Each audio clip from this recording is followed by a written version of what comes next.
Мета наша сённяшняя сходу – это створить оргкомитет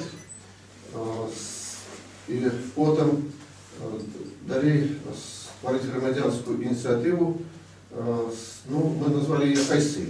Это по месту, где были знайдены у листопаде месяце 2014 года парочки людей, расстрелянных органами НКУС у 1937-1938 году. Як нам сказали об этом свідки.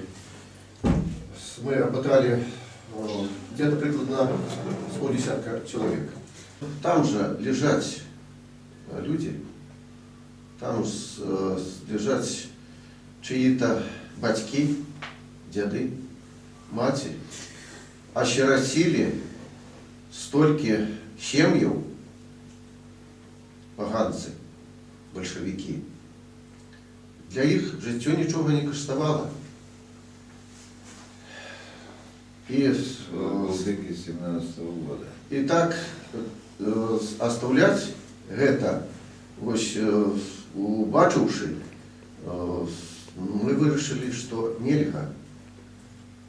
Треба поховать, улотковать и зробить там меморіал